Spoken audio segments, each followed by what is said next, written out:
உலகத் தமிழர்களின் உயிர்நாதம் உண்மை தமிழ் தொலைக்காட்சி.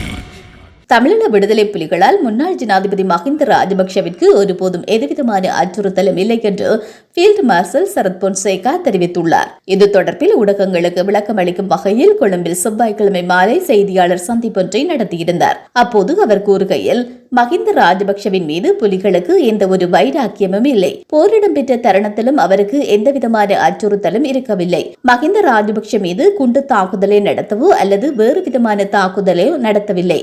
மஹிந்த ராஜபக்ஷ தனியாகவே யுத்தம் செய்தார். நாம் யுத்தம் செய்யவில்லையா?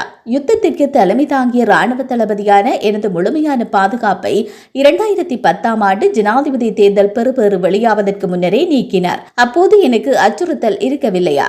வெலிக்கடை சிறையில் என்னை அடைத்த தருணத்தில் புலிகள் அமைப்பை சேர்ந்த ஒருவர் சிறையில் இருந்தார். அந்த தருணத்தில் எனக்கு எவ்வித விசேட பாதுகாப்பும் அளிக்கப்படவில்லை என்றும் அவர் கூறினார். பின்னர் நீதிமன்றத்திற்கு அழைத்து வந்த தருணத்தில் ராணுவ தலைமையகத்தில் என் மீது தற்கொலை குண்டு தாக்குதல் நடத்த வந்திருந்த மொரிஸ் என்ற நபரும் நானும் ஒரே வாங்கில் தான் அமர்ந்திருந்தோம். அப்போது எனக்கு அச்சுறுத்தல் இருக்கவில்லையா? மஹிந்த ராஜபக்ஷவிற்கு எதிராக ஒருபோதும் விடுதலை புலிகள் தாக்குதலை நடத்த மாட்டார்கள்.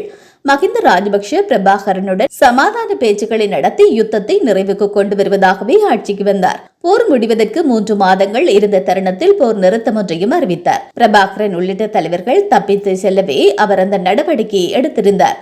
போர் நிறுத்த அறிவிப்பு காரணமாக 3 மாதங்கள் போர் பின்னோக்கி சென்றதுடன் ராணுவத்தினரும் 5 கிலோமீட்டர் தூரம் வரை பின்னோக்கி நகரும் நிலை ஏற்பட்டது. மஹிந்த ராஜபக்ஷ புலிகளுடன் நெருங்கிய உறவை பேணியிருந்தார். அதனால் புலிகளால் அவரது உயிருக்கு ஒருபோதும் ஆபத்து இல்லை என்றும் ஃபீல்ட் மார்ஷல் சரத் பொன்சேகா தெரிவித்துள்ளார். உலகத் தமிழர்களின் உயிர்நாதம் உண்மை தமிழ் தொலைக்காட்சி.